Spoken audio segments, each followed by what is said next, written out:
اللهم صل على سیدنا محمد وعلى آل سیدنا محمد وبارک وسلم وصلی علیہ۔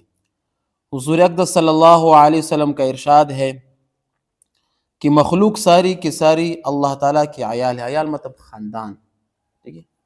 بس اللہ تعالیٰ کو شخص محبوب ہے جو اس کی عیال کے ساتھ احسان کرے، مطلب اس کی مخلوق کے ساتھ اچھا سلوک کرے۔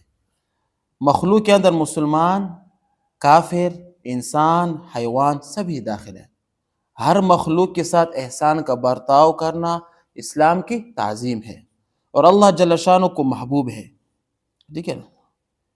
پہلے فصل میں ایک حدیث کو گزر چکی ہے کہ ایک فاحشہ عورت کی اس پر بخشش ہو گئی کہ اس نے پیاسے کوے کو پانی پلایا۔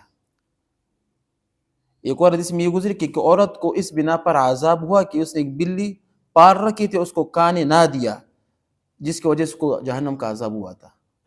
جب جانوروں کا یہ حال ہے تو آدمی تو اشرف المخلوقات ہے، اور اس پر احسان و اچھے برتاؤ کا کیا اجر ہوگا۔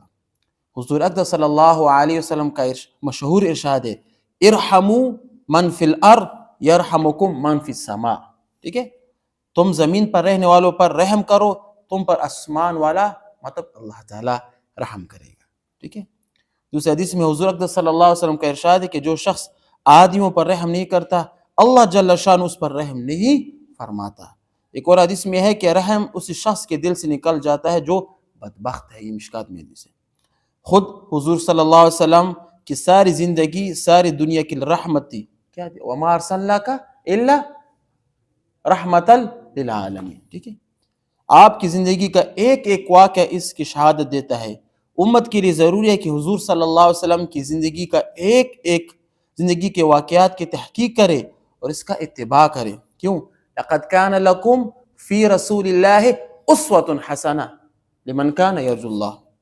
حق تعالی شانہ کا پاک ارشاد وما ارسلناک الا رحمۃ للعالمین، اور ہم نے آپ کو اور کسی بات کے لیے نہیں بھیجا مگر دنیا جہاں کے لوگوں پر مہربانی کے لیے۔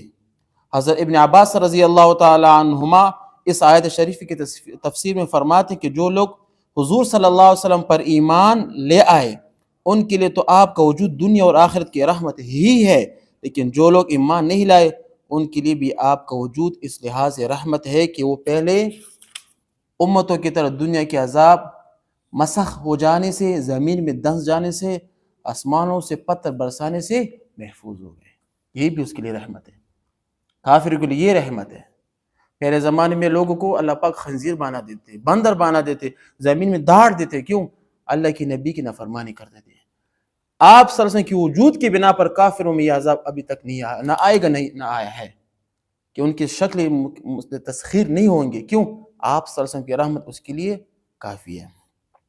حضرت ابو ہریرہ رضی اللہ تعالیٰ عنہ فرماتے ہیں کہ بعض لوگوں نے حضور صلی اللہ علیہ وسلم سے درخواست کی کہ قریش نے مسلمانوں کو بہت اذیت پہنچائی، بہت نقصانات دیے، آپ ان لوگوں پر بد دعا فرمائیں۔ حضور صلی اللہ علیہ وسلم فرمائے کہ میں بدعائیں دینے کے لیے نہیں بھیجا گیا ہوں، میں لوگوں کے لیے رحمت بنا کر بھیجا گیا ہوں۔ اور بھی متعدد روایات میں یہ مضمون وارد ہوا ہے۔ حضور اقدس صلی اللہ علیہ وسلم کے طائف کے سفر کا جو واقعہ ہے، حکایت صحابہ کے شروع میں لکھا ہے کہ ان بد نصیبوں نے کتنے سخت تکلیفیں پہنچائی کہ حضور صلی اللہ علیہ وسلم کے بدن مبارک سے خون جاری ہو گیا، اور اس پر جب اس فرشتے نے جو پہاڑوں پر متعین تھا آ کر درخواست کی کہ اگر آپ فرما دیں تو دونوں جانب کے پہاڑوں کو کیا کر دو؟ ملا دو، جس سے سب بیچ میں کچل جائیں گے۔ حضور صلی اللہ علیہ وسلم نے کیا فرمایا کہ مجھے اللہ تعالیٰ کی ذات سے امید ہے کہ اگر یہ لوگ مسلمان نہ بھی ہو تو ان کے اولاد میں سے کچھ لوگ اللہ کا نام لینے والے پیدا ہو جائیں گے۔ اس کی مشہور مثال حضرت سعد بن ابی وقاص، یہ طائف کا رہنے والا تھا، اس نے پہلے مرتبہ اللہ کے راستے میں تیر مارا۔ آپ صلی اللہ علیہ وسلم نے کیا فرمایا؟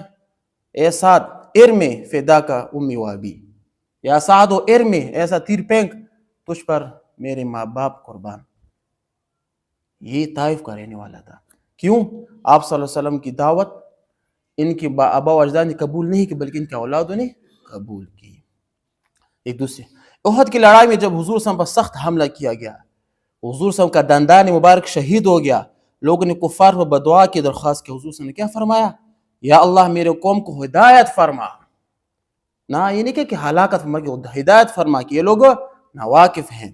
عمر رضی اللہ عنہ کہ یا رسول اللہ علیہ وسلم اگر آپ بھی حضرت نوح علیہ السلام کی طرح بدعا فرماتے تو ہم سب کے سب ہلاک ہو جاتے کہ آپ کو ہر قسم کی تکلیف پہنچائی گئی، لیکن آپ ہر وقت یہی فرماتے رہے کہ یا اللہ میرے قوم کی مغفرت فرما کہ وہ نہیں جانتے ہیں۔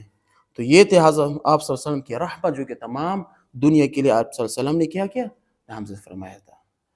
احد کی لڑائی میں آپ صلی اللہ علیہ وسلم کی جو چچا مبارک تھے حضرت امیر حمزہ، وہ شہید ہوئے تھے، اس کی دل کو نکالا گیا، اس کی سینے کو چیرا گیا، ناک کاٹ گیا، اس کی کان کاٹے گئے،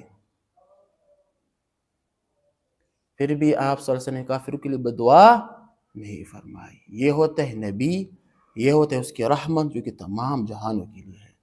اب ہمیں بھی چاہیے کہ اس کی تعلیمات پر عمل کریں، صبح سے لے کر شام تک، شام سے لے کر صبح تک، ہر طریقے میں آپ صلی اللہ علیہ وسلم کی تعلیمات پر عمل کریں، تاکہ ہمارا جو آپ سے کی رحمت ہے نا وہ ہم کو پہنچ جائے۔ شروع میں آپ سے اللہ کے رسول نے کیا فرمایا کہ یہ مخلوق کیا اللہ پاک کا ایک کھمبا ہے، لوگوں کے ساتھ اچھا برتاؤ کرو، احسان کرو، لوگوں کو گالی مت دو، لوگوں کے لیے اچھے خیالات رکھو، برے خیالات سے اپنے آپ کو بچاؤ، کہ اس سے اللہ پاک کیا ہوتے ہیں، خفا ہوتے ہیں۔ ٹھیک ہے، کہتے ہیں جو لوگوں پر رحم نہیں کرتا اللہ پاک اس پر بھی نہیں رہے گا۔ من لا یرحم لا یرحم، جو رحم نہیں کرتا اس پر رحم نہیں کیا جائے گا، آپ سے کا ارشاد ہے۔ ٹھیک ہے نا، وآخر دعوانا الحمدللہ رب العالمین۔